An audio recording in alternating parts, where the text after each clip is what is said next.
Türkmenistan hamana korrupsiya karşı görüş alıp baryamış diýdirmek üçin güýç ulanjy gullugyň öňkü ýol başçysynyň ornuny çalt-çaltdan ýaş kadrlary goýýar.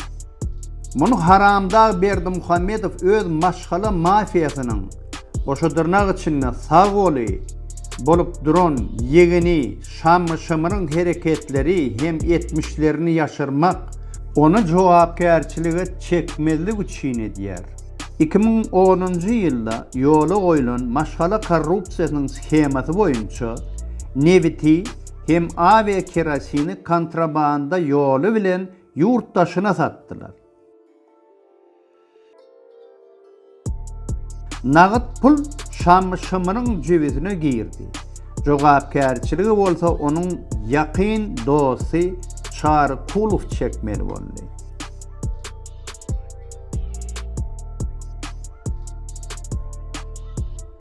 Bu schemanyň dolanşyna öňkü içeri işler ministri İskender Müllikow hem beýleki birnäçe döwlet ýol başçylarynyň paýy boldy.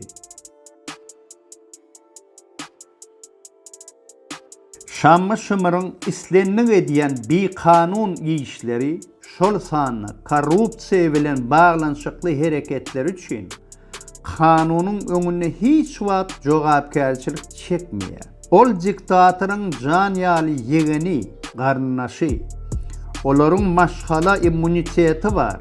Olary el degirmek bolanak. Beýlekileri bolsa, goşadyrnak içine kanunyň öňünde jogap bermeli hem ýyly owadan nepä gitmeli. Şol wagtyň özünde Haramdagň ogly Serdar Müsmil Sokor kakasynyň gollugy aslynda özüne ýany dogan bäbek ýaljak arassaja hemem halk üçin ýagşy adam adyny awraýyny gazanýar.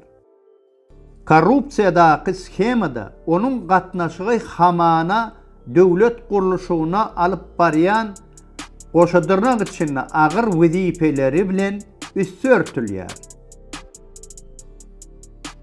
Yine bari ýogy bir ýyldan diktatoryň ogly 40 ýaşyny oldurýar. Soňra ol Türkmenistanyň prezidenti bolmaklyga resmi ýagdaýda legitim hukuk gazanýar.